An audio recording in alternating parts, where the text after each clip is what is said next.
We are looking to go through to 3 o'clock, just signposting for everybody. What's next? So, Madam Chair, I think we're on to proposal 3 on page 200 of the agenda, which is the proposal around the discontinuation of the Regional Development Fund. Very high level overview. The summary of submissions is provided for you there on the screen. Quite overwhelmingly in support of Council's preferred option, which was to discontinue the RDF. Some of the comments noted were the need for the focus on Council's core business and also reductions in rates, funding and debt. In support of maintaining the fund was really around recognising the importance of regional support for significant economic development. I think this one's reasonably clear cut, I think, but happy to hand over to councillors. Any questions? Councillor Smith. The finance manager just used an interesting term, core business. I actually looked that up in the Local Government Act 2002 and note that it was repealed recently. And I'm struggling to actually know what our core business is, because it talks about territorial authority, local authorities promoting social, economic, environmental and cultural well-being. So economic is our core business. So through the chair, I was referencing the key themes from submitters. So not a personal view. Okay. The view of submitters. Any Councillor Dunbar-Smith? Oh, just if you would like to clarify what will happen with the pool of funds that's sitting in there and how they could be used in the future. Yes, so through the chair, at the moment, we've indicated that there's about 3.9 million left in terms of the Regional Development Fund. The other side of that was a proposal to fund to Waka for 3 years. Obviously, that decision's been taken out of your hands. So in the absence of that decision, these funds would continue to sit reserved off for a future conversation around what might council wish to do in relation to regional economic development. Anticipate that future conversation, is that? Through the chair, I understand that there's quite some appetite around the table to have a discussion around what the future might look like, particularly with the winding up of the Economic Development Agency. So I think there is an element of urgency to that, to understand what that might look like, but also acknowledging, I guess, the complexity of that conversation, that it's not just about Waikato Regional Council, but it is about the region and all of the different players in it. So I think to start the conversation, to formulate a bit of a plan in terms of what that might look like moving forward, but knowing that you do actually have this funding available to support whatever that future might look like. A roundabout way of saying I don't have a time frame, but acknowledging, you know, the keenness and the urgency for some of that conversation, but the complexity around the number of players that need to be involved in it. Councillor Marr. Thank you, Madam Chair. Yeah, thanks for those comments, Janine. Echoes some of my thoughts too. And I'd just like to note that both my TAs, Karakia District and Thames Coromandel, wanted this to continue. Obviously, there's overwhelming feedback for it not to, but they still want to be in that space of the economic development for the whole region. So obviously that is a conversation to continue. So thank you. Councillor Strange. Yeah, I wonder, in light of what we've heard through submissions and to Waka not continuing, whether there's some sort of option to probably similar to what you're saying, Janine, around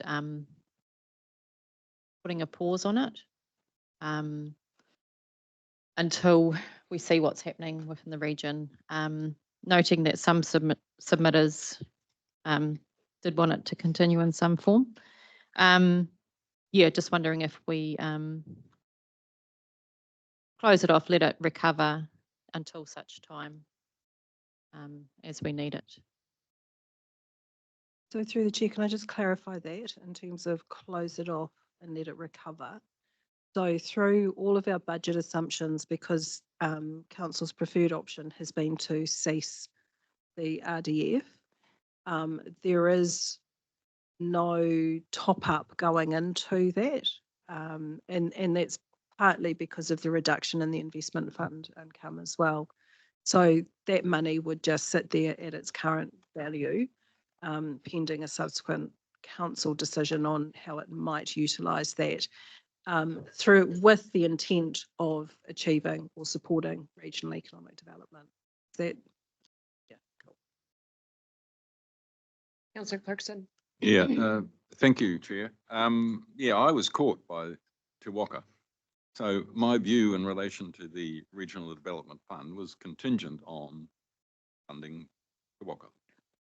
They've taken that opportunity away, and so I'm now sitting here thinking about the Regional Economic Development Fund. And I did note there were, while the numbers, 77%, 21 are obvious. When we think about the submissions that came in, the people who turned up in May, there were some serious submissions in support of retaining a Regional Economic Development Fund. So I guess I'm sort of in that space of wondering what can we do, which would be like having a Regional Economic Development Fund when we don't have one. I mean, is it, because remember we were talking about reviewing the terms of reference. We were talking about all sorts of possibilities. I want to see those possibilities on the table.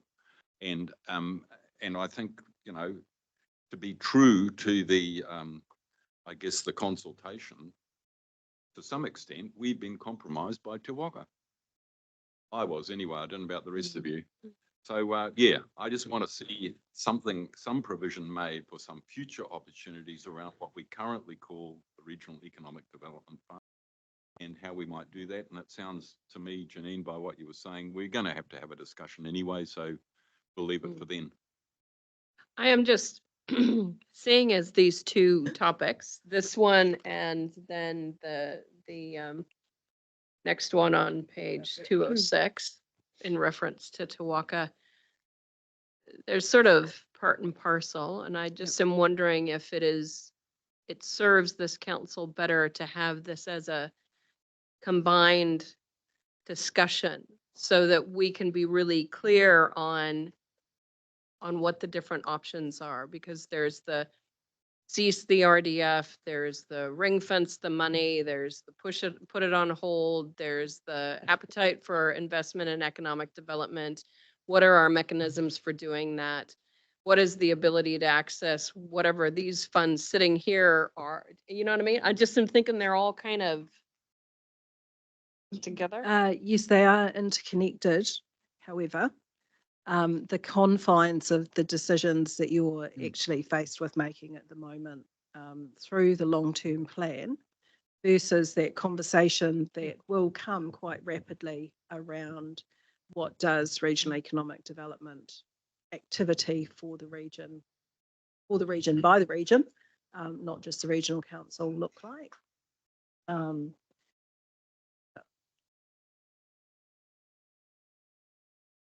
So the decision to cease the RDF, obviously the funds still sit there. Correct. Yes. Correct. And sit there with the intent of supporting regional economic development, not for another purpose. The proposed allocation of that was obviously $2.2 million to go to Te Waka. With that now off the table, there's 3.9 million that's still ring fenced to do something around regional economic development moving forward. Councillor Downard. Oh, man. Thanks, Councillor Madam Chair. Downard. Yeah, I agree with Janine. I think this discussion sits outside the long-term plan. You know, it's a decision that we need to make on whether regional development fund carries on. I know that a lot of councillors supported Te Waka and the economic fund, but they've given us that decision as such, but that doesn't mean that it's off the table for a discussion at a later date. Councillor Dunbar Smith. You're good. Councillor Smith. I support the comments, most of them have been made insofar as we consulted, we've had that option, so I think we can discontinue the fund. As Janine rightly says, the money is there collected as a targeted, it was collected for a purpose. Investment return. And as such, it can only be used for that. So we'd have to consult if we wanted to change it. So it gives us options, and I think with the Te Waka decision already made by default, that we need to have the conversation, and with our TAs, as I've sent the email to you, Chair, and through the other councillors, we need to be onto that to ensure that the TAs don't take the opportunity to divert that money away. Hopefully, in this long-term plan, if Te Waka doesn't exist, that we need to make sure that there is. We need my view is we do need an economic development agency. It didn't support Te Waka in its current form. So it's outside of this LTP. So I think we come back to the decision, and I support the ceasing of the fund, but absolutely on the basis that it's a discussion in the very near future. Thank you. Councillor Nicol. Thank you. So I'm just wanting to clarify a few things. Because I have wondered whether you take that regional development fund and change it, or whether you discontinue the fund, but the pot of money is there for that purpose of economic development, and then you come up with something over time in the near future to do with it. Is it tidier, Janine, to close it? And even if you were to start something very similar to the RDF again, through those conversations, then at least it wouldn't have the baggage of its past name and things. Because I'm leaning towards discontinuing it so that we have the pot of money available to go in many directions, whereas if it stays, it's really only got one direction, doesn't it? Yeah, so through the chair, I think the intent of the consultation and the feedback is that this is the end of the RDF. Yeah. But there is funding that has been set aside for regional topic. development. Yeah. That, you know, through our LTP conversations, my advice to you has been you should be using that in line with what it was set aside for. Yeah. So Unless I we think- consult to use it for something Yeah. else, obviously. Yeah. Okay, so it sounds like by going into the direction of ceasing the operation, we have all options still in front of us of where to go. So that seems like a sensible. Thank you. Councillor Cookson. Yeah, I just support what Councillor Smith said earlier. And the thing that I've rung my 3 TAs, and in the future, they don't even want a rate for regional development. They want it to come solely from regional council.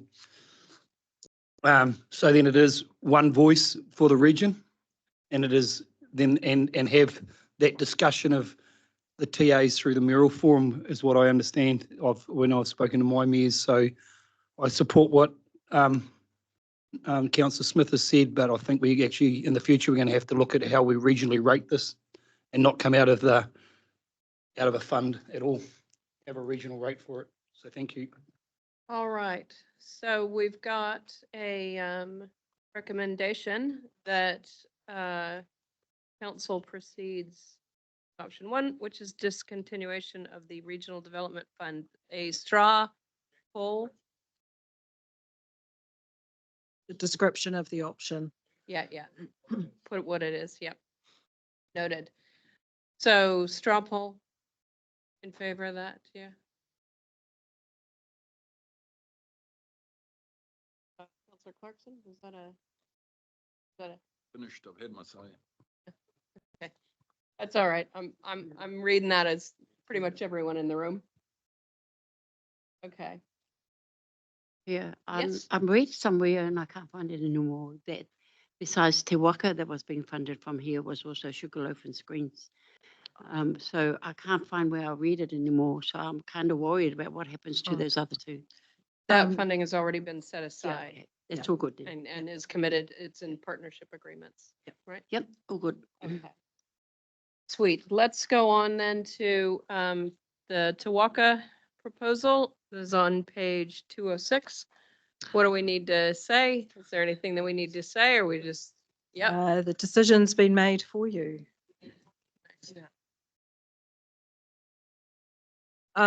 So Madam Chair, the point that Sorry, has, we'll just listen. Yeah. the point that has been made in the recommendation is around directing staff to work with key stakeholders to do some of that development work in terms of what the future may look like. So while in terms of Te Waka, the board has made that call. The added text within that recommendation was trying to capture that desire to think about what the future alternative may be. So just checking in that we support that sort of thing. Yep, definitely Councillor Nicol? support that. Just keen if Janine or Chris could make any comment on, just mindful of one of the answers by Te Waka when asked about what would happen if we didn't have an EDA type of thing, and the answer was very much around uncertainty. And so I'm just wondering what's the timeline look like of staff working with key stakeholders to get that certainty. I'm hoping we're going to surprise ourselves with our level of agility. Noting the 30th of June is not that far away.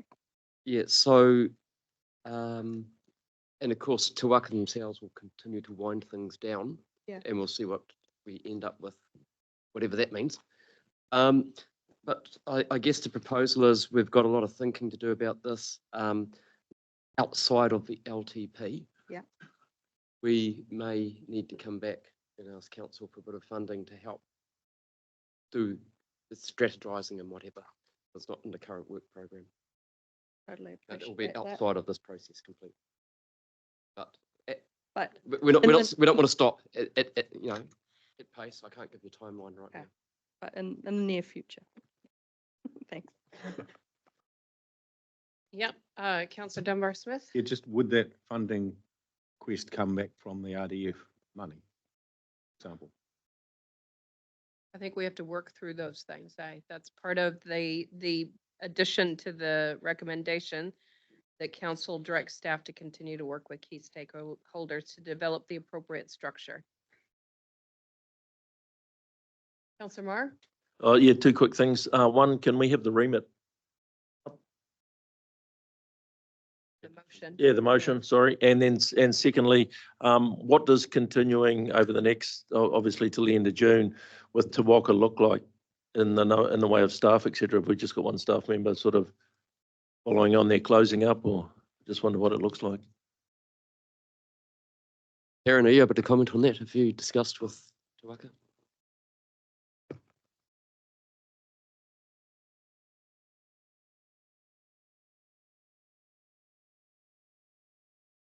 Yes, afternoon councillors. Staff will continue liaising. One staff member will continue liaising with Te Waka as they work toward the end of June, look at some sort of clear transition plan that continues economic development service as best we can while we continue those discussions with the regional community. One question, and that's coming back to you outside of this forum, is a wrap-up report to your Strategy and Policy Committee on the 11th of June. Thank you, Karen. Thank you. Councillor Smith? I raised the issue about securing the IP from that organisation for the benefit of the region. So I don't know whether it comes into commercially sensitive and you don't want to discuss it publicly, but we do need to make sure that the region benefits from that information. There are protections in the trust agreement. The trust is the owner of the company, and they come back to Waikato Regional Council. Just in light of the second part of this recommendation. And the timeline, would it come back round in an annual plan conversation to any decision making in this, or we don't care when that happens? Because I have been asked, if we're not doing Te Waka, what are we doing for economic development and when are we doing it? I just wondered what time frame would we. Karen might have other thoughts, but we've got, there's been discussions that there's a range of economic development agencies in the region and others. And so there's quite a lot of thinking to do, and maybe talking with them and discussions about how we may or may not fit, a single agency together in the future. My honest answer is I'm not too sure what the time frame is. Karen, have you got any thoughts?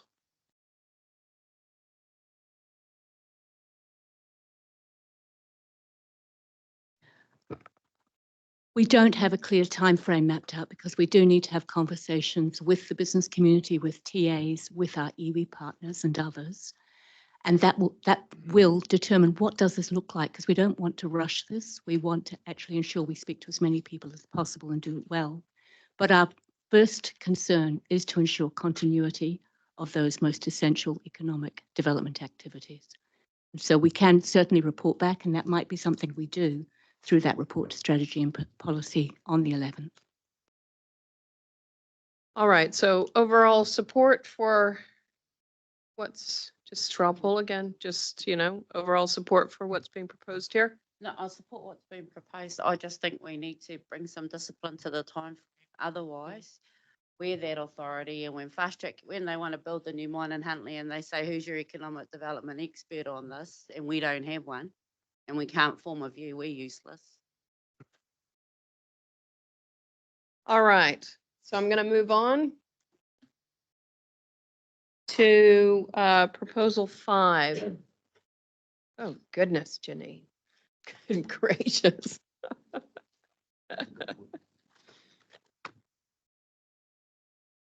All right, so this is on page 213. This is proposal 5. The changes to the funding of primary industry compliance. Kia ora, Brent. Okay, pretty much I'll take the report as read, although I imagine that there may be the odd question based on the summary of the specific feedback in paragraph 17 and 18, having to answer those questions. I think, as you would have anticipated, there is a mixed view because this is not increasing a cost, it's just a different way of sharing the costs around. And so there were some people that will benefit from reduced costs and some people that will have an increase in cost. There's been comments around the split. There's been comments around the threshold. There's been comments around only non-compliant parties funding in the compliance space, which is a conversation that we had originally before the government repealed the MBEA, which removed that opportunity. Hopefully that opportunity will return in future, but for now it's not there. And so in essence, my recommendation is that we have a split model, which is currently over 2 hectares. I think the recommendation before was that that was not fair on those between 2 and 20 hectares. And so hence the recommendation that went out for that split share, the user share, to be above the 20 hectares. And that there would be some contribution from general rate. My commentary in here around whether or not you wish to look at the general rate contribution is status quo has more general rate contribution than the proposal that's being put out, and whether or not the council wishes to stay with its proposal or to shift back towards what status quo is, which has a higher general rate contribution overall to this package of work. So with that, I'll just leave it for questions.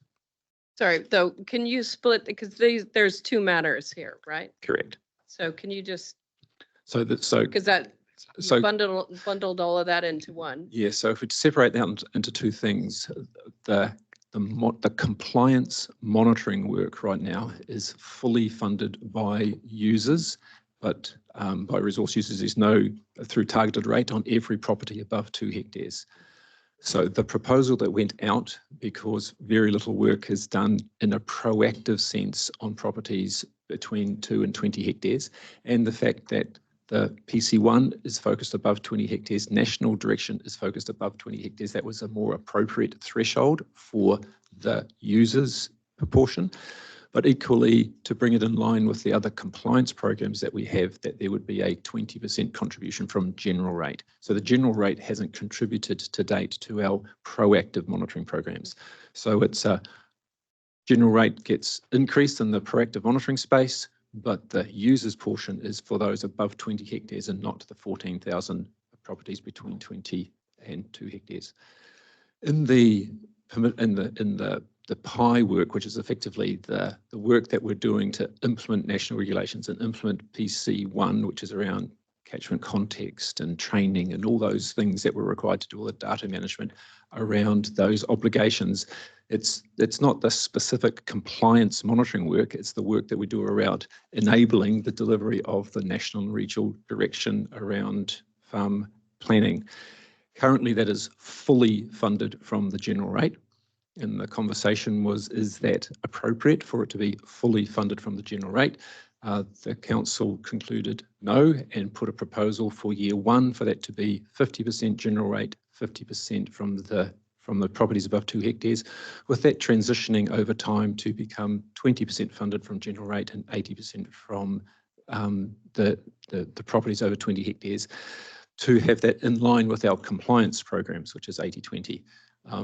And so you would have seen through the submissions some views about the right mix. Right now, the proposal is 50-50 in year 1, transitioning to 80-20. And so my comment for the council is, does it wish to stay with that or adjust those numbers in light of the submissions? Councillor Smith. Thank you. I'm not supportive of this proposal. This came before council in an indicative vote at a 6-6 split, which on a actual vote went to 7-5. So the 7-5 in some way reflects the community division in respect of this. It reflects back for me to PC1, where it was a divided council, and 10 years later and $33 million worth of effort. So to me, we haven't quite got it right.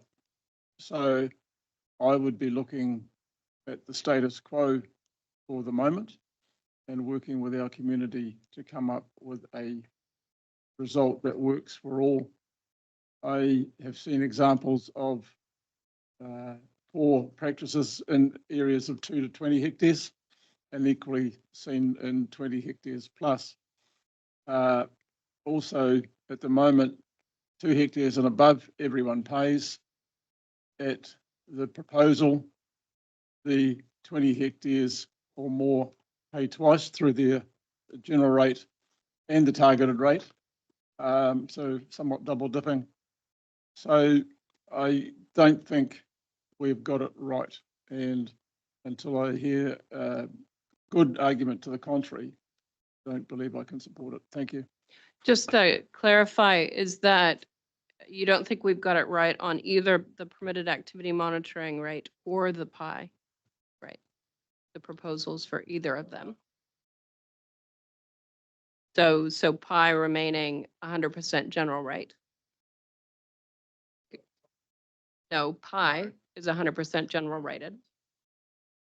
Permitted activity is, yeah. So I'm just trying to clarify which one of those you have the issue with, or which one.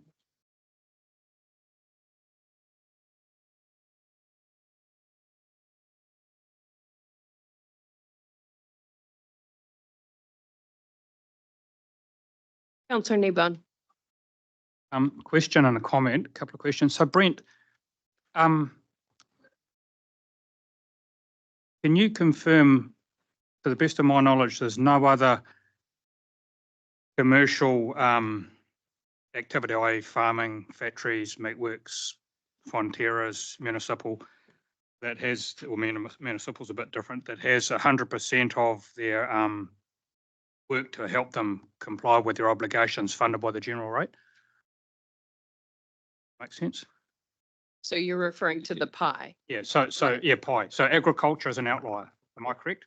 Brent, keep your microphone on. Yes, so we have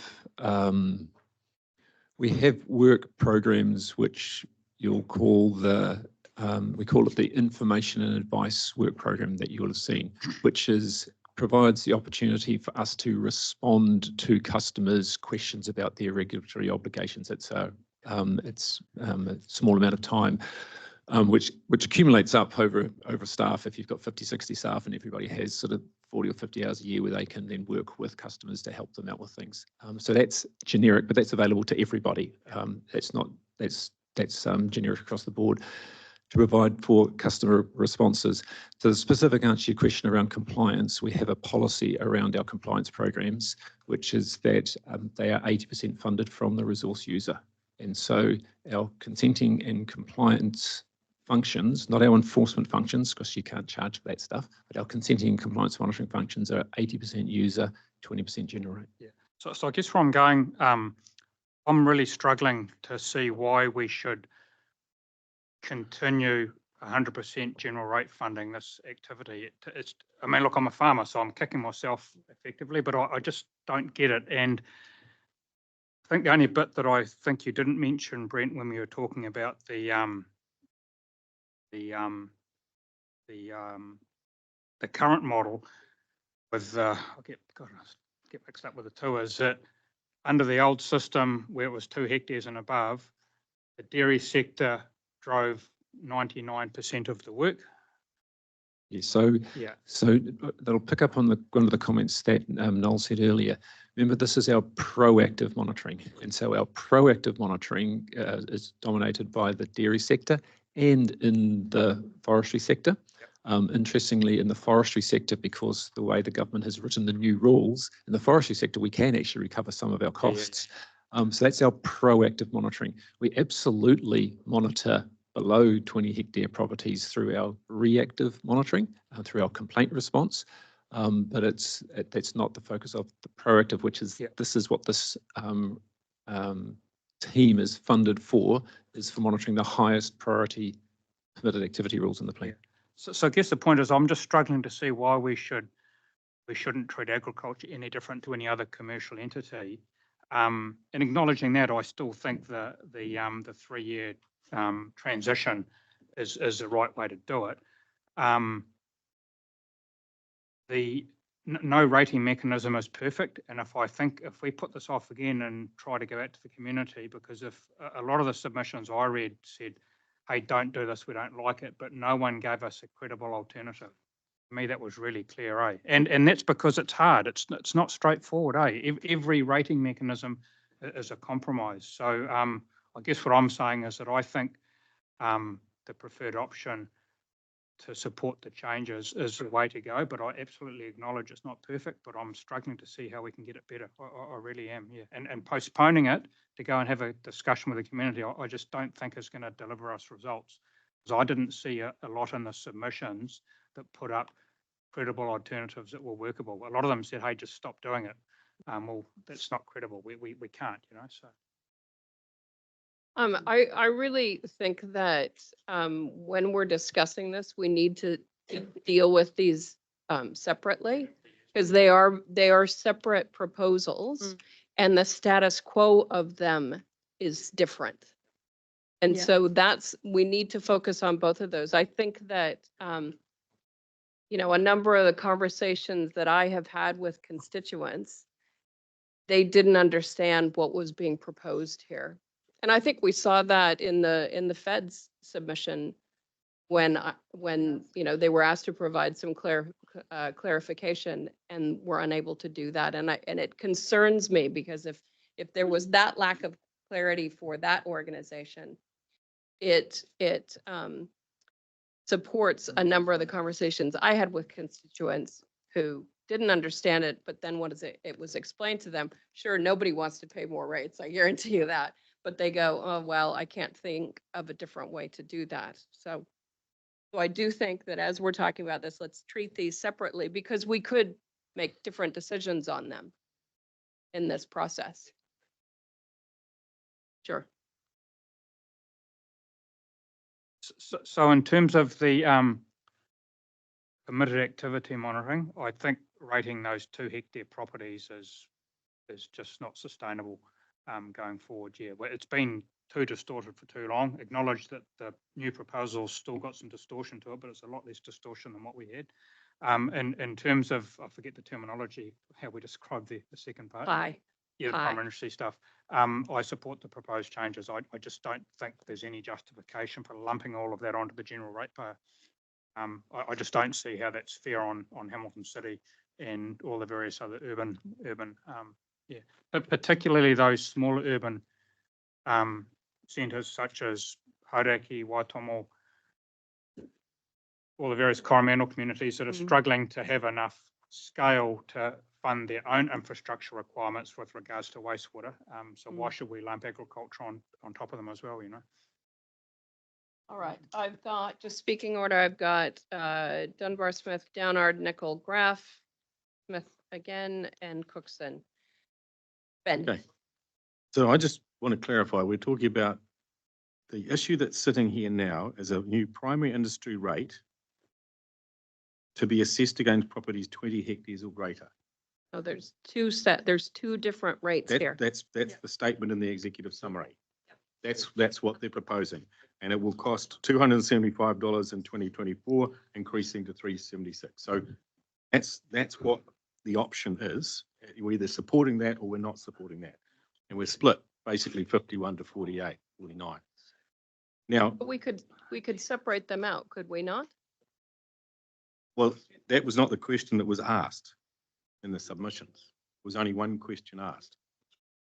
And so I've got people saying to me that we should do it from 2 hectares up the way we used to, but still do the pie, but it should be spread over the wider, because otherwise the people 2 hectares to 20 hectares is receiving a $73 reduction in rates, and everyone else above that is getting $111. So we're pushing it, the costs further up the chain at the same time as bringing in a new rate.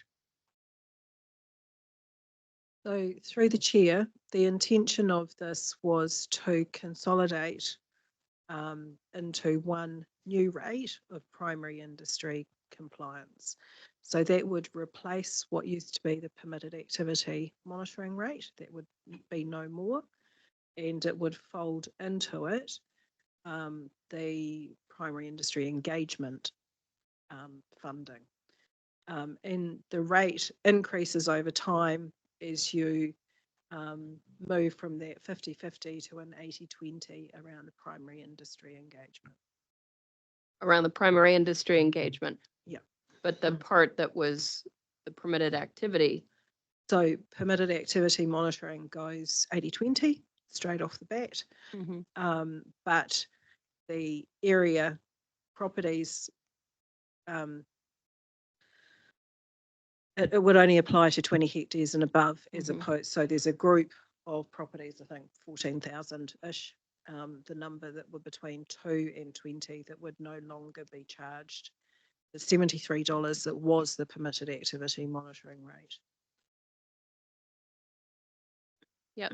Sorry, I've got, Robbie, could I get you to, My Janine, question- can you two leave your mics on down there just in case we need clarification for things? Yeah. My question there is, can we have the pie rate, but against properties 2 hectares and above? Why does it have to start at 20? So if I can just help with that a little bit. So there are, I know it's a little bit of time back now, there are 2 major pieces of work program that happen from our primary industry engagement section. One of those is about supporting our sector to be its best. That continues to, that has always been generate funded, and it continues to be generate funded. The general ratepayers of this region are funding work to be able to support the rural sector to be its best, to thrive. Yeah, that's our work that we do about best practice, all those sorts of things. Yeah. This is the piece of work which is specifically related to the implementation of the farm plan regulations and regulations under PC1. And so what was put to council is those pieces of work solely relate to properties above 20 hectares. They are currently funded by the general rate. The question was, do you wish to continue to fund that work from the general rate, or fund that work in a way which is solely by those that are above 20 hectares to which those farm plan regulations apply, or a combination? And the decision that you made was for those pieces of work, like I'm separating out, there's still a bunch of work in that supporting the rural sector space, which is general rate funded because there is public good from having a thriving rural economy, absolutely. Here, you decided to start at 50-50 and then move to 80-20. There isn't a rationale to go to 2 hectares because these regulations do not apply to 2 hectares. They apply to 20 hectares and above. So the conversation is around, not about the 20 hectares of that work. It's whether or not you want it to be 110, 50-50, and then across in the permitted activity monitoring space, again, whilst this is proactive monitoring, and proactive monitoring isn't occurring between 20 and 2 hectares, it's above those thresholds, but we were looking to bring it in line with council's other compliance policies, which is an 80-20 fit mix. So those are the 2 things. Hopefully I haven't confused things. Fine, I think the confusion was in the way we presented it. We indicated the 2 hectares would lose, would decrease in by $73, and what you're saying is there wasn't a choice in that. Well, so the choice to say that those between 2 hectares and 20 hectares are not subject to our proactive monitoring by default means that they get a reduction of $73 because there is no proactive monitoring of their properties.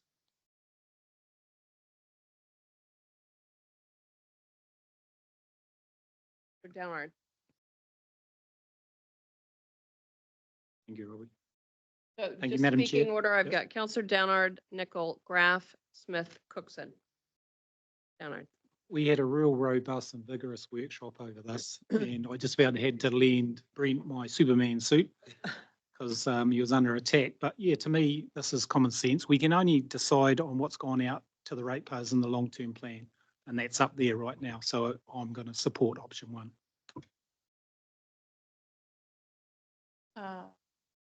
Councillor Nicol. Yeah, I enjoyed that workshop. I remember I felt pretty happy, like I understood it then, and since then things have wandered, and now after all this discussion, I think I'm getting it again. But I think the confusion's definitely come in around trying to consolidate the 2, and I know why. But then I've seen the feedback on, is it the right name for it? Because you're saying primary industry compliance rate, and then people live on massive forestry, not forestry, but native blocks. And so they're like, I'm not primary industry. Why is this on my title? So there's probably questions that could be addressed if it is if there are enough people that were in that category. And I'm not hearing that there necessarily are, and I'm mindful these are never quite perfect. However, I'm leaning towards option 1, the preferred option. Whether we are able to split that back into 2 names, or whether we have to stick with the one that we consulted on, I suppose is just local government act type of thing. But the descriptions of what they do, we do just have to be really, really clear on the rates bill so that people do understand. The reasoning for it is that the public good, the Hamiltons and other urban ratepayers that are contributing to the best practice training are already contributing through the general rate. So that is taken care of for me. The farm planning aspect that will only apply to over 20 hectares makes sense to charge to the 20 hectares. However, we've gone with 50-50 up to 80-20. So there's a compromise there already in that, acknowledging that public good.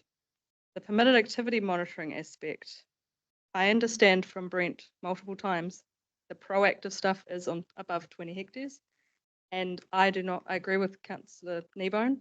Why would this mainly dairy and forestry, be treated differently for proactive compliance monitoring than anyone else.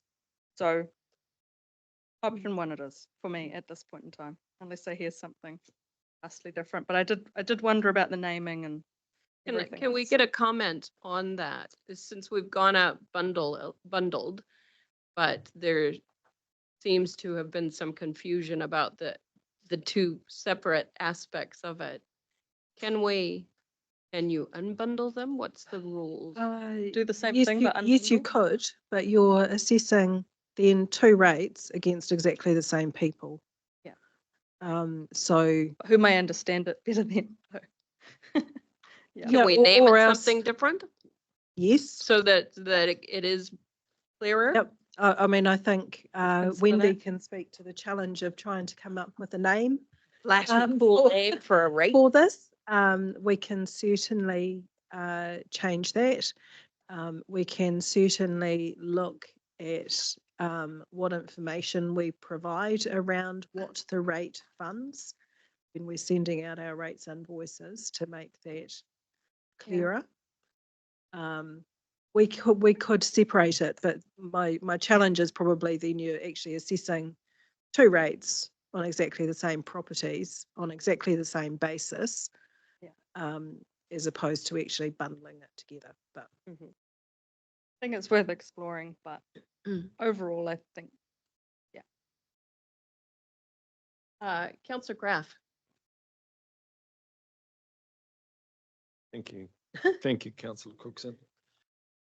The issue I've heard back from folk is the issue of the 20 hectares of bush block type, because this is primarily forestry and dairy monitoring, correct? Primarily? So the primary industry work is around any farming activity. And so farming is quite broadly defined, which includes hort, kiwi fruit, or any farming activity above 20 hectares. So that's the primary industry engagement work. The permitted activity, the proactive permitted activity monitoring work is pretty much dairy and forestry. Yeah, that's, yeah. And, So and like I think- said before, that a good chunk of the forestry work we are able to recover because government has given us the mandate to do that. I think that's where the issue is, that it's not targeted enough if it's going for people with 20 hectares and above and just embodying everyone in that block. So I just wonder, part of the discussion here is what happens to if someone just Model. owns a 20 hectare or plus native forestry block, Yeah. as opposed to if they've got native forestry and so 19 hectares of So, farmland. so we have that's a good conversation, councillor, about how does this council apply remission in a situation where it's the same situation right now. If somebody's over 2 hectares, how does this council apply remission? So we have a clear remissions policy in our consenting compliance area, which is about actual and reasonable. So I think the question that you're asking is, what is the remissions policy if somebody has an 80 hectare native block, which is not going to be subject to the regulations because they're not farming, so therefore not subject to the They pie can apply for the costs, remission and are rates. not doing any Yep. dairying or forestry. What's the process for seeking remission? Which is a good question for us to take away about what would that look like? I think Because that could Janine's end got- up, if we notified that possibility, that could end up taking a big chunk of the budget. Well, I don't know that would take a big chunk. I think it would take probably a relatively small chunk because we're talking But it'll be a bit more there's about 10,000 odd properties above that 20 hectares limit. And I imagine that there's a small number of those properties. And of course, there's also the opportunities for things like QE2 covenanting land and those sorts of things. But I think Janine was just going to mention around our remission policy, whereas somebody applies for remission, we'll assess whether or not it's appropriate to apply and then remit accordingly. And is that something that actually does happen? Are people successfully being paid out for remissions? Oh, yeah, we remit in the consent and compliance space all the time because All they the meet time? council's policies around remission. Okay. And sorry, just further to that, and I think what Brent's alluding to is we also have rates remission policies. So for land protected for biodiversity, QE2 covenanted land and the like, that we already remit rates on that. So this would be captured by those. And so I think just finally that is informed to the public so they're aware of that and probably take away a few of these issues. Thanks. So, sorry, just to clarify, so Councillor Graff, you're supportive of the proposals for both the permitted activity bit and the pie bit? The 20 hectares, right? I think what I heard, supportive with an appropriate remissions policy for those sorts, the type of properties that you've described, right? Supportive with an appropriate remission policy, and that's easy enough to do? No. No. If it's outside of our current rate remission policies, if it requires a new policy, that is subject to a special consultative process. Sorry, but I think that isn't their discretion within resource use. Not if we're remitting a rate. The charge that we normally do.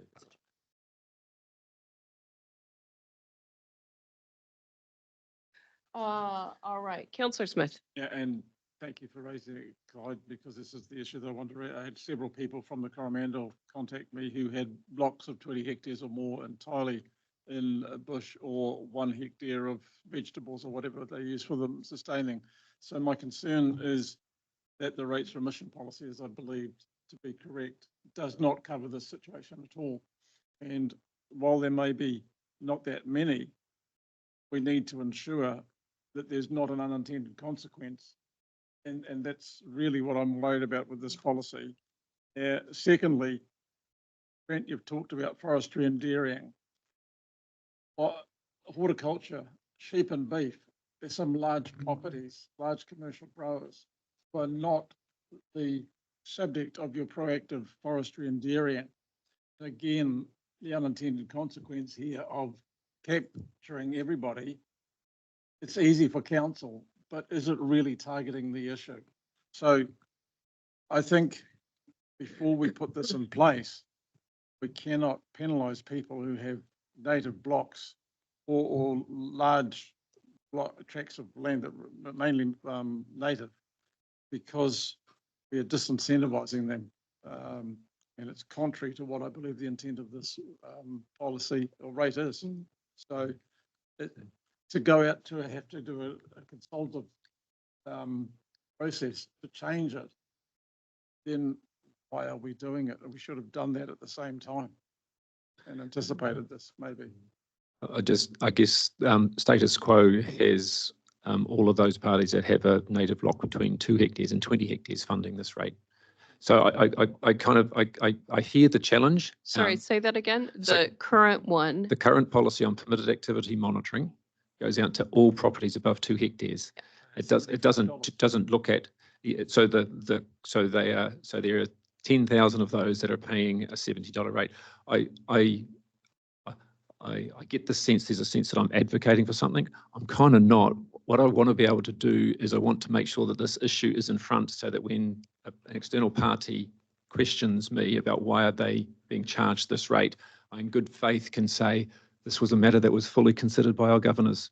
And our governors fully considered the matter and then decided this is the appropriate way to share those costs around. And so I see my role in here as just identifying the work that we do and the work that we do that with, and then the decision about where those rates goes. You get the hard choice. Question is, my fellow councillors, should we be putting a rate on industry such as sheep and beef, horticulture, that are not the subject generally of this issue? And secondly, should we be rating people who have blocks of more than 20 hectares that have no activity other than native bush on them? So can I just respond, just because maybe I've given you slightly correct, but not context information. So the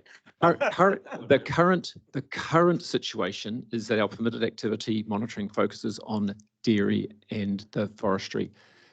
In 2 months' time, we will potentially have a plan change 1, which says the key permitted activity rules in there are on all properties above 20 hectares. We will have to refocus where we spend our time based on the regulations that are in place. So what you are likely to see in future is that there's going to need to be more work focused around all 20 hectare properties and above, all of whom require to have a freshwater farm plan under the regulations and under PC1. So you could expect, because I haven't come back to you asking for a load more resources in the permitted activity monitoring space.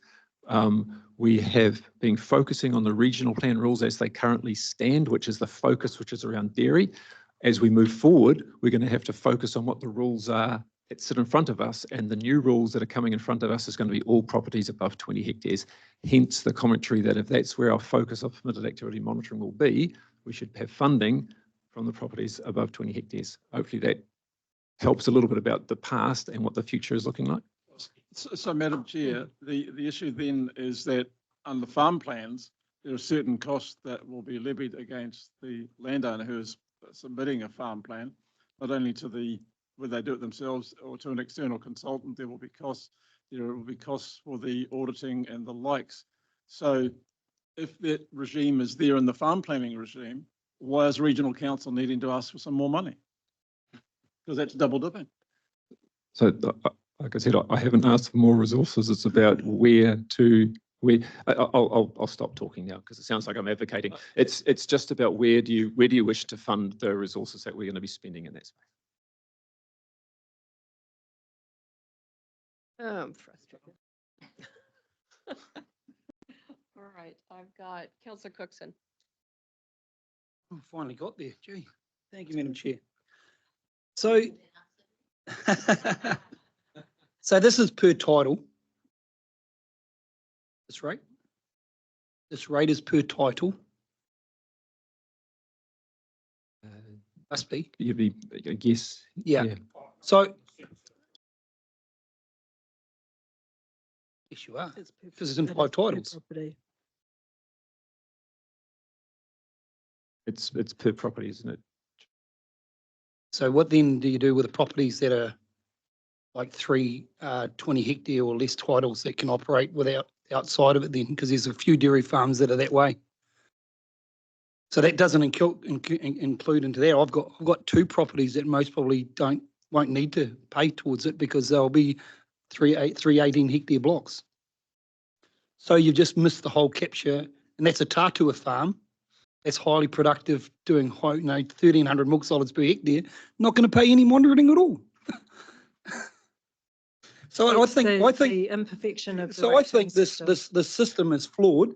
It needs to go back and be assessed how it could operate better, and that it needs a far better mechanism how to operate in it. This is just such as well, this is a blunt object you're trying to make work, and it doesn't encapsulate. You're trying to go after dairy and forestry, and it doesn't include. And some of it's going to fall out the side.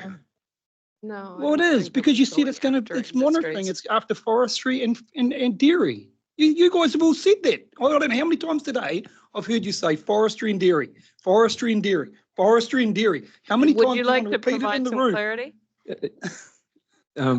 Yeah, so I totally agree with you, Councillor, that there will be elements of any rating system which miss things on the fringes. The fundamental question that I think the council was posed with at the beginning is that there are 14,000 landowners between 2 and 20 hectares that are funding something for which they get 0 service. Is that fair? And I think you decided that that wasn't fair, and so therefore it would be more appropriate for that the threshold to be above 20 hectares. Currently, the proactive monitoring is of priority permitted activity rules which occur on the dairy and the forestry estates, and the people between 2 hectares and 20 hectares, 14,000 of them are funding that work. That's the reality. And so the question becomes, irrespective of the pie work, is that appropriate, or should the work be funded from those that are in the high threshold? That's simply the question I felt appropriate for me to bring to you, for you to answer. Can I just help? I think you need to distinguish, Brent, between the currently and the going forward. Because if I understand it right, there's X number of properties in our region, over 20 hectares. Some of them will be dairy. I imagine the majority of them will be beef and lamb and other. It's probably over the totality of the region, there's between 9 and 10,000, and it's probably a 50-50 split, pretty much. There's about 4,500 dairy units in the region. Yeah. But what you were indicating in terms of the rollout of Plan Change 1 and whatever freshwater policy looks like in the end, that's not specific to forestry or dairy, that all of those properties over 20 hectares that engage in primary sector activities will require this level of support, this specific level of support. So again, I agree with you, It's not mainly Chair, dairy. about separating the two out. So our existing permitted activity rule framework doesn't disappear. There's that which continues, and as you'll have seen, as coming through EPC, there continues to be quite a lot of compliance improvement that is needed in that space. Additional to that, we have the focus going forward, which is going to be around 20 hectares and above properties, which will bring in more properties that we're going to need to be overseeing compliance with the existing resources, basically the existing resources that we've got.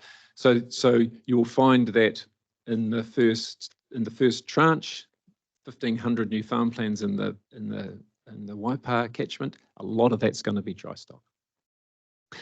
When you go through PC1, a large proportion of the permitted activity monitoring will be in the dry stock space, because the dairy, a lot of the dairy is being picked up by consenting through PC1. So yeah, there's going to be a shift of where focus needs to be. The question becomes, who funds our work? Is it between 2 hectares and 20 hectares, or is it above 20 hectares? That seems to be the question for me. But just clarifying, Councillor Cookson, does that provide you with some clarity? Your concerns about it just being about dairying or forestry, has that provided that clarity that that's not the case? I just asked for a Sorry. clarification. The point I was making with the forestry is that, because I've just been through the process, the work that the regional council did to come out and monitor my compliance with the forestry rules, I was given a bill for that. But you can't do that with monitoring of permitted activity, farming activities. Law allows us to do it with forestry.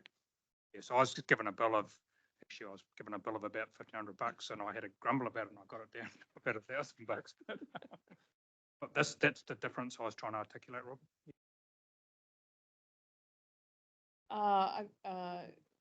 Sorry, I did have you down, Councillor Kneebone. Have you covered that?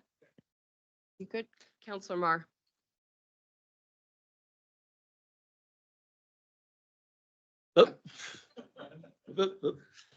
Yeah, thank you. Yeah, I'm at this stage, I'm sitting in the do not support the changes. It's the feedback that I have heard from the Coromandel, as other councillors have heard, with those blocks that sort of sit outside the production space. And then the other thing is, I did note also, I have had quite a bit of feedback on not actually understanding the questions we were answering, or asking, sorry. So yeah, so just a couple of comments there on where I'm sitting at this stage. So just to clarify, Councillor Marr, if we were able to address that bush block question, because it's come up with a few of the councillors, and I know that it's not going to be easy. I can see you eyeballing me, Janine. I know, but since that seems to be the sticking point, is there options there? Yeah, if there was some sort of pathway for those owners Those of bush that type of blocks. land, then yes, for sure. As it sits now, there's not, so that's hence my comments. Can I just clarify? So the rates remission policy that we currently have is around protection or retirement of land for conservation purposes. So it's land that's QE2 covenanted, ngā whenua rāhui, an SNA or part of the Lakeshore Reserve, which doesn't apply. So these are blocks that are outside of that covenanting. And the reason that we have the coveted requirement is because if somebody's just Protected. got a block of native bush It's without a to protect them. covenant, they could chop them all down tomorrow. Yes? Is that- I mean, is that the rationale? This is aimed as that it is land that's protected in perpetuity. So we're happy to. Protected in perpetuity? No, I've been in that situation. Sorry, I need to get a mic. And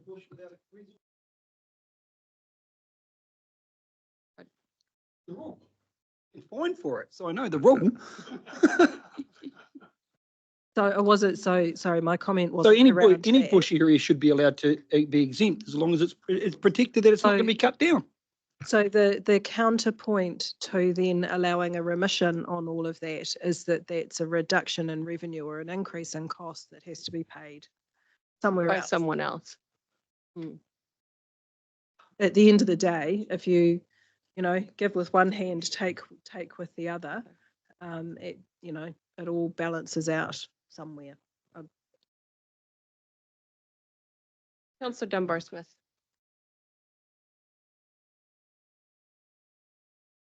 Yeah, no, there's no councillor confessions here. I just want to clarify. So option one is basically new primary industry rate assessed against 20 hectare properties. If we went with option two, do not support the changes, what are we left with? What do we go back to? Will you go back to the entirety of the primary industry engagement work program is funded by the general rate, and the entirety of our proactive monitoring program is funded by properties above 2 hectares. And if we did that, can we do that for a year and then amend it at an annual plan? Do we have to bring this in? Because there seems to be an awful lot of confusion around it. If I can clarify with that, then that would be the introduction of a new rate, which is an LTP amendment to bring it in year 2. Okay. Well, you've sort of deferred a little bit of it by the phasing in from the 50-50 up to 80-20 as it is.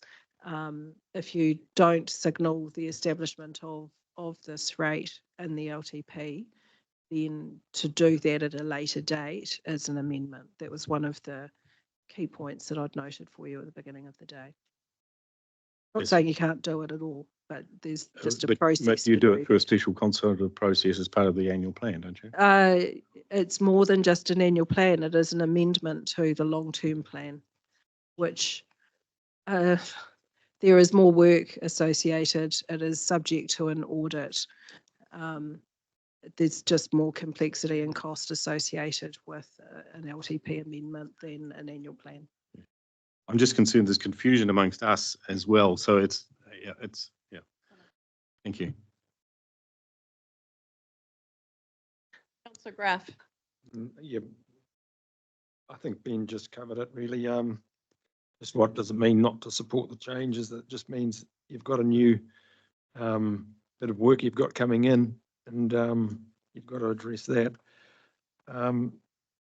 So it's just the same body of money coming in from the rates, just the way it's coming, who it's coming Just who from. it's coming Correct? from, right. Yeah. Okay. Can I just explore? Because, I mean, there does seem to be confusion. So can I understand if the only place that we could strike a new rate is through this LTP process? Can you say, can you signal that we would do this in year 2? Remain status quo in year 1 so that we can have the appropriate conversations with those who will be specifically impacted. I'm just wondering about, could we then through that process talk about, I don't know, the native bush blocks.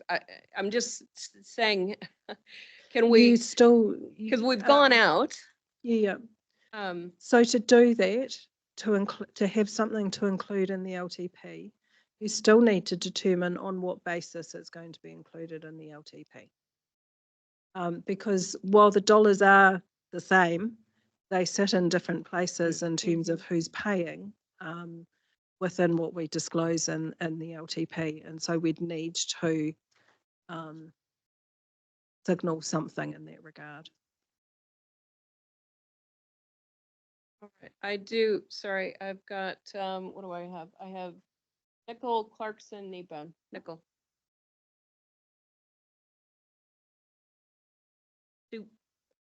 Okay, No.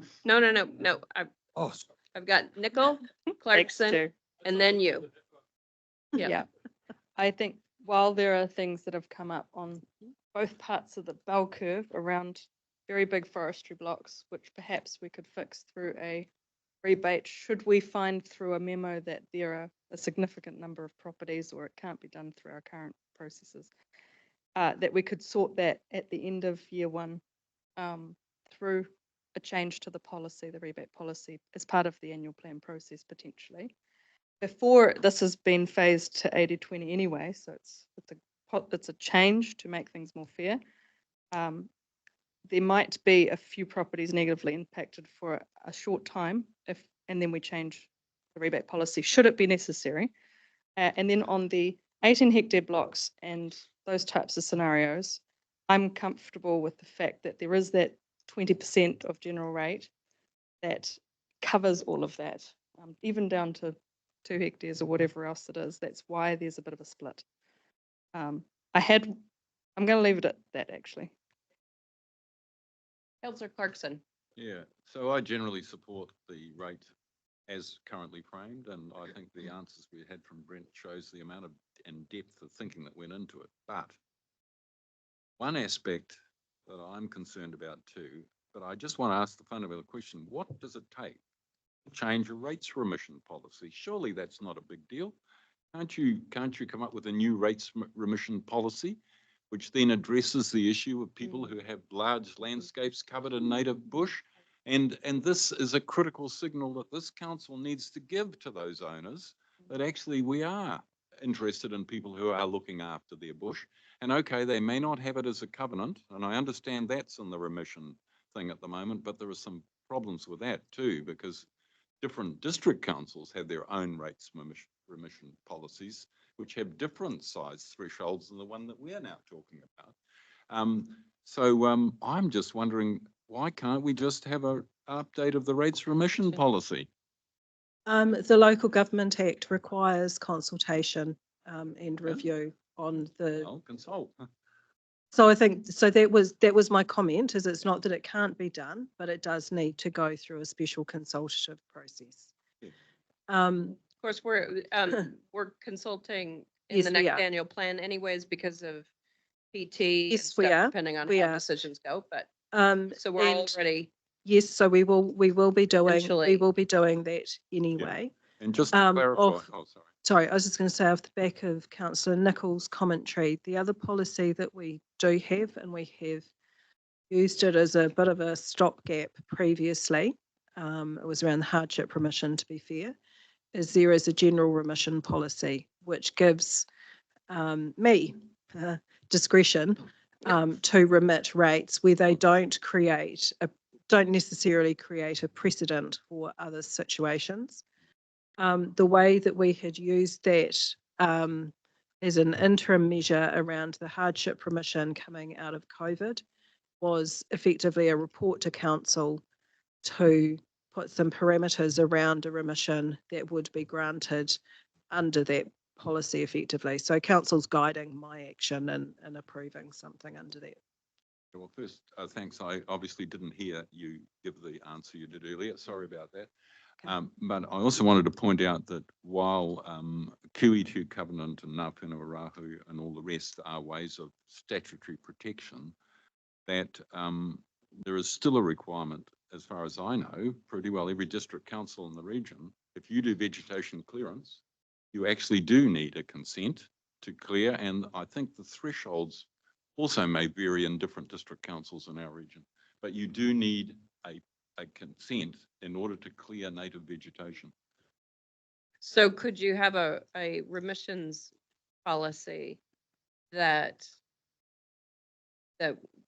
if there was a consent applied for and granted to clear native bush, that we would know, so that we could then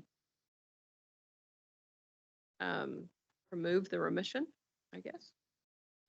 Well, at the moment, the only remissions are effectively around QE2 covenanted land. Yeah, and I get that. I'm just, we're playing with, can so- we establish a new remissions Yeah. situation and yet still protect Yeah. our, So that, Yeah. that would be in, I guess, the crafting of a new policy. Yeah. That provides, I guess, the recognition that council's seeking for that land, but equally, there's things in terms of, is it an annual application for it or is it automatically applied?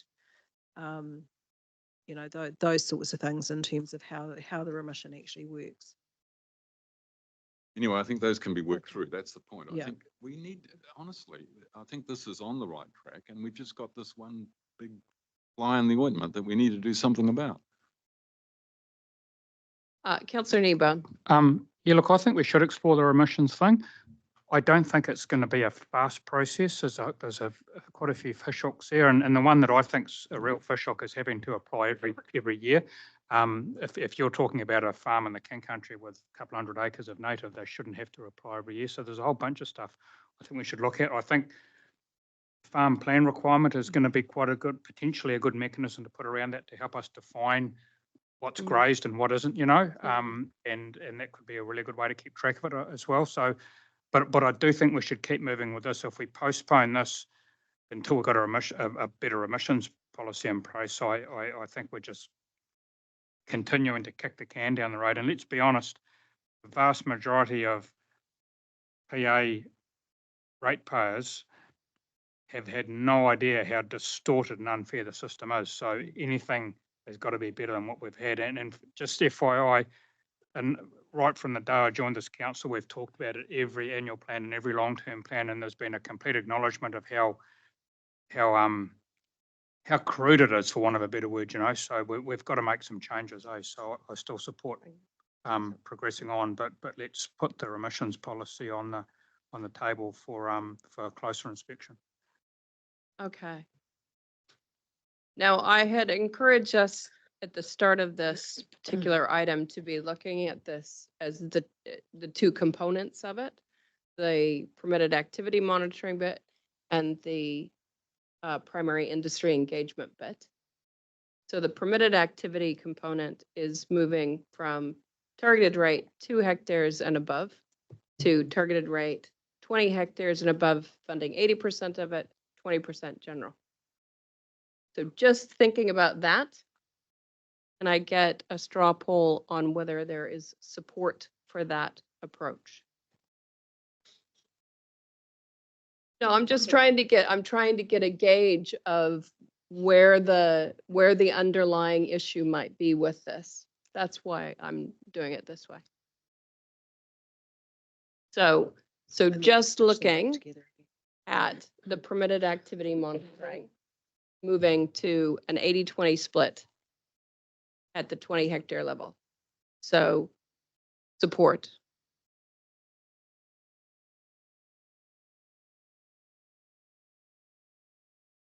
Okay. So now looking at the primary industry engagement, going from 100% general rated to an 80-20 split, 80% being 20 hectares and above, 20% being general rated. So if you support that, put your hand up. with the, sorry? I'm just asking the proposal of the.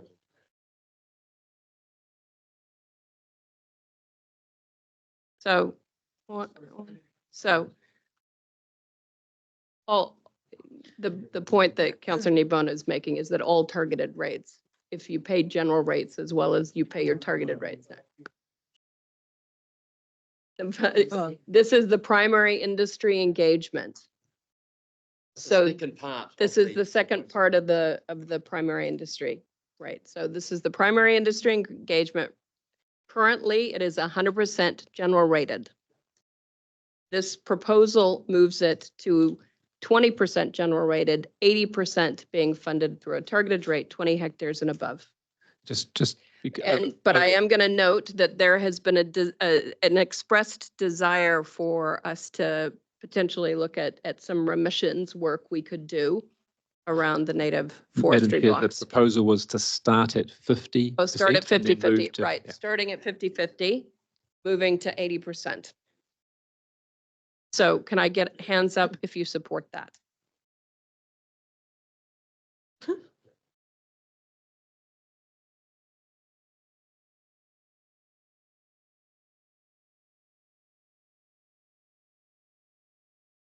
Okay, can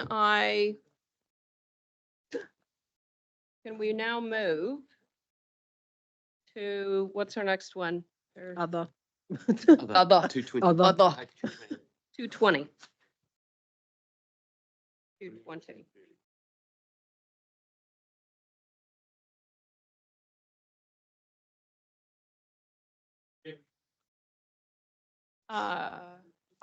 We're finishing at 3, so we got about 30 more minutes. Excuse me, what? Man, I don't look up and then they disappear, like in the blink of an eye. Well, we still have a quorum, but does somebody want to inform them that I didn't adjourn this meeting? So All right. Okay. Other, page 220. So, Madam Chair, this is a little bit of a wrap up of all of the other feedback that we received, strangely enough, given the title on the slide. And so, Dave, just the next slide just summarised in there for you the number of submissions that have been received across the topics. They largely cover those areas in terms of what we've identified as other work that we're prioritising. With most of the submissions that have been received in support of those activities. You can just flick down through the next slide. Thank you, Dave.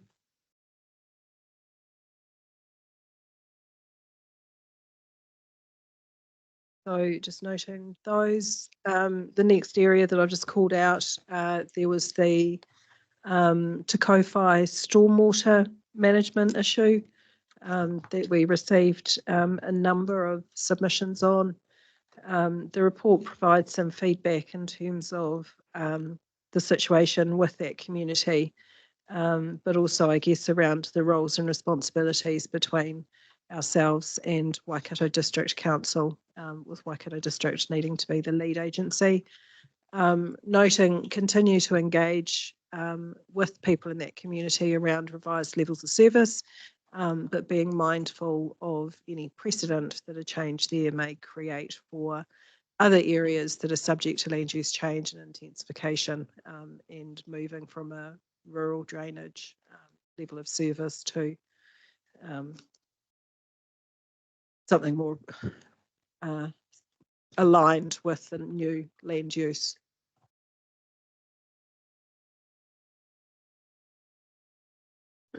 You good? Yeah. Yeah, just on that, Councillor Madam Smith. Chair, the local community has formed a committee in conjunction with the Waikato District Council. I've been asked to participate in that. As late as Saturday, there was a walkover of the drainage district and the location. I think it's proceeding well, and the staff from Regional Council are actively trying to find solutions. So I've got a meeting next week with staff to look at what their thoughts are on progressing this. So the community's happy with that situation at the moment. Thank you. Councillor Murray. Yeah, thank you, Madam Chair. Noel, just a question. Would it help you to have another councillor there with you, obviously noting that your comments around that some of that water does go through your property? For transparency, yes and no. The reality is it's not going to change. The stream is the stream, and my farm is impacted more from the Waipa rising than water coming out of the stream. It's very responsive to the movement in the Waipa. So no one's raised that as an issue. In fact, they're seeing it as an asset that I know what the water course is doing. So Good, you're in that space. Yeah, Robbie, I'd be calling on Robbie if I thought there was an issue. Or there's always Councillor Mahuta or myself, so. Thank you, Madam Chair. The next slide is just noting page 225 of the agenda, which was the 11 submissions that were received that included requests for funding. A response from staff has been provided to all of those, noting basically that all of the funding requests be declined. But happy to pause there and check that position with council. Just on that first one, Madam Chair, the submitters have been in touch with me, thanking for the comments that were made during the hearing, and they're focusing their work with the Waikato District Council. Thank you for that. Councillor Nicol. Thanks. I was keen to get some clarification on the surf life saving aspect, just noting the announcement central government recently, just to get it on record as to whether that makes a difference with what we're doing. Yes, so through the chair, it was on the 17th of May that the government made their announcement of increased funding for both surf life saving and Coast Guard. Surf life saving were to receive $44 million over 4 years. The information that I could find was that the funding was around lifeguard training and gear, beach and coastal safety, but particularly around buildings, upgrading buildings and the like. So not necessarily addressing staffing issues, paid guard hours or the like. Okay. So our But I would have contribution remains the same as it Sorry? has been. So our contribution remains the same as it has been. Our based on this? contribution is proposed to remain the same as it has been, but adjusted. I think one of the changes that this council did agree to was to adjust that contribution by growth. 1.5% per annum. So it's not necessarily inflation, but it is reflecting growth in the region. And so an additional contribution going in there. I did make sure to go back to the actual funding deed. I know Surf Life Saving hold to the view that it is contracting level of service. There is one schedule in the funding deed that identifies the beaches and the number of hours, but it is noted as the basis on which the distribution is calculated. There is nothing in there that implies that we are paying for a level of service. But I did just make sure to check that one as well. Thank you. If I could, just some feedback on the process in general. I think that it is very discouraging for people to go to the effort of submitting and then be told no, just from the way that we hold our process. I'm aware that some territorial authorities, they have a process earlier on in their where these things can come up and be considered and then work into the long-term plan. Because it feels like it's just one slide and we're almost going to have no discussion about it possibly. So through the chair, we did have a workshop discussion around the Regional Emergency Services Fund we did, in on some of particular. them, yes. So it was knowing that we had incoming traffic from Surf Life Saving in particular, but the opportunity to look at that fund and how it's currently distributed, whether there was a change. Yes. So we did, and a number of those And the housing other initiative as recipients, well. we did actually have some workshop time with them in the lead up to draft LTP. Just wonder if there's a way we can do the process so that there is a real opportunity, it feels, to consider these in the context of everything a bit earlier on, rather than just at the last minute, which is when they're finding multiple years in a row that it just doesn't work. And I think we might not be getting, I mean, I personally feel that the regional council could really support a lot of regional entities in some shape or form through, but currently that structure doesn't exist. Yeah. Yeah, I'll just make a comment, and I won't look at Janine while I make it. So, well, maybe I will actually. This is a Got something staff in my hand, yeah. recommendation. Yes. There is an opportunity course, to Yes, and it, yeah, to Discuss now. discuss and any disagree. of these, because that is course. the point of the whole. Yeah. Yeah, I think it's just that it feels like we might be rushing it. That's all. And I don't. But it is up to us. I this totally is- get that. This is the opportunity Yes. to discuss them, because you won't get another opportunity That's right. later on. So I do suggest that if you want the time to do it, that you take the time to discuss these. And this is why we always specifically call these out, so that there is obviously staff have done an assessment of it, but they're in your hands. Because I'm mindful the Hamilton Waikato tourism one might come into that future. What are we Yes. doing in the economic development space discussion? I'd be keen to understand the Te Whare Māori Trust Board one of what that was, because I've got in my mind like an effective JMA kind of process, but if there was something different, I think we should revisit that one. That's all it was. So that was requests for appropriate levels of funding must be included in the LTP to effectively service the JMA between the trust board and the council. Yeah. So I'm not sure what quantity would be required to So, grant that. So through the chair, the feedback is that we have sufficient to do that. So there's nothing, nothing more that's required to support that. And then Creative Waikato, for example, are quite keen on a conversation into the future to look at what that would look like. I think we're currently doing so little with them that we don't know what it looks like either. But every time that Jeremy Mail presents to us, we think there's something in there. I'm not trying to speak on behalf of everyone, but there's some value that could be offered there. So I'd be keen to explore the conversation further for a future process. Yeah, so through the chair, there's a number in there that have been tagged around that future conversation on regional economic development.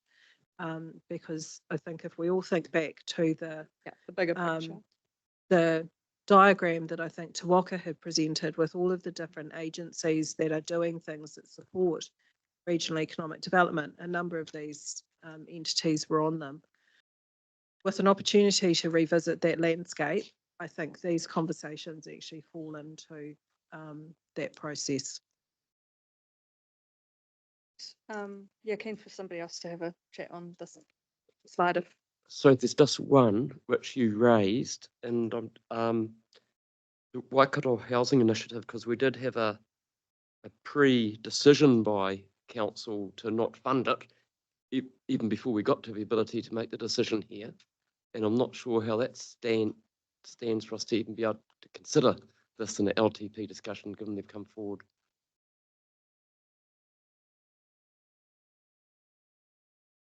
A mix of cash and in kind. But the motion was that it was zero. So how can we even consider it? So through the chair, I think my understanding is the request, which was at 200,000 through their submission, was a mix of cash and in-kind support. So that's where the 100 becomes 200. Look, I think that our economic development conversations should really include the housing initiative. It was quite a close vote. I think that this council should actually consider a motion to revoke the previous piece, which was very specific, but then get into the direction of allowing that Waikato Housing Initiative piece to be part of those conversations going forward. With all the other economic, noting that Te Waka has made it very clear multiple times how enabling affordable housing is for economic development. And at the top, as Pamela has said multiple times, the top issue for the Mayoral Forum, who will be saying a lot on the development of economic development in the future. So keen to open that up and look, if I think it was quite clear by Lale that about the in-kind work, which was worth about 100K also as a rough estimate, was really critical support for them as well. I'm aware of the fact we have budget lines where we provide in-kind work as opposed to cash to other organisations. And I think that we should really consider utilising that should the other motion be revoked to provide at least that kind of in-kind support again. And the budget line I was thinking of was, for example, the Waikato Wellbeing Project, that 750K. I've just clarified with Director Tracy May, we don't actually have any in-kind support for the housing initiative either. So That's right. That's why I was proposing taking it from the budget line that the Wellbeing Project has, for example. How many? We are supporting the Waikato Wellbeing Project in kind. We have the ability to support the Waikato Housing Initiative in kind. I think we have an agreement with the contractual agreement to support Waikato Wellbeing to the support we do. Look, anyway, it is difficult, this whole space. That's all I'll say. I just wanted to indicate we don't have any funding support for the Waikato Housing Initiative currently. But we do want to have economic development conversations in future. I think that's all I was really getting at.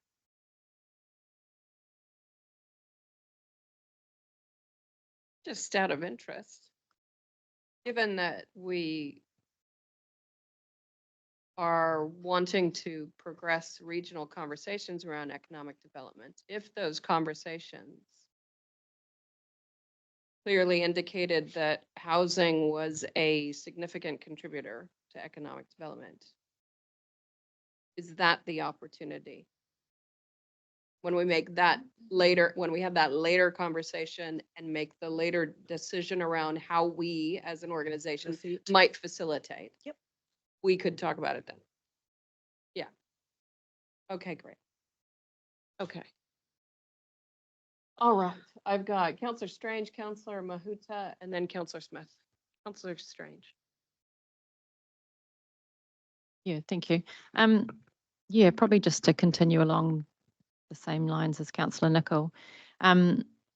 Yeah, a lot of these organisations, I would very much like that what they have proposed doesn't get lost, that it is within those conversations about economic development moving forward. Yeah, and just wondering what the process would be around Waikato Housing Initiative and how we might fund them, what the resolution might look like if we were to pursue that. Sorry, are you saying that if we were to Um, revisit this current motion? Yes. Or not motion, current position of council right now? I think that the Waikato Housing Initiative one's a bit different to all the others in the list because we had a council resolution. So that would have to be overturned to be able to consider it. And that's the point I was making earlier on. Yeah. See Dave on it. So what we're talking about here is the revocation of a decision that council has already made. Standing orders are pretty clear on this, that a report could be tabled to a meeting of council calling for the revocation of that decision and then justifying obviously why and any further decisions that council may wish to make. It cannot be done simply by a motion off the floor. It has to have an accompanying report. But as we've already clarified, if as a result of our economic development conversations, we identify that as an area that we need to ensure gets some coverage, we can do it through that because that would trigger a report anyway, say. Nice, okay. Good, where I'm at. Councillor Mahuta. Just by way of following up, want to know if there were any key things coming out of the other box that would be swept up in either the CE and or a future annual plan process if there were any of the higher order matters that were coming out of that space. Second one is learnings from today's process when we frame the consultation document, because today we've reframed 4 times, so we weren't really all in. So we have wasted public money. I just want to state that on decisions we were never going to support. And that feels a bit irresponsible to me, especially if we're going to go another round an annual plan for some of those decisions. It just means to me we've got to apply a greater discipline. If we're going to talk about the community, let's be consistent. Let's give them all the right chance and the right lead in time to information. Something I picked up from the submitters themselves is when we gave them options, we only gave them black and white ones. We didn't give them if you had an option to bring. So to your point, Councillor Nebo, and some proactive submitters would have known that, but if it's not in the box, then you go to either say yes or hard no. You don't know that. If you had a better idea, you could have put that forward. So it's just as a learning for our council. I think we're going to get there, but we went the long way around, in my opinion, because if we're never going to do it, we shouldn't have consulted on it. We could have killed Te Waka off here without all the embarrassment. Kia ora.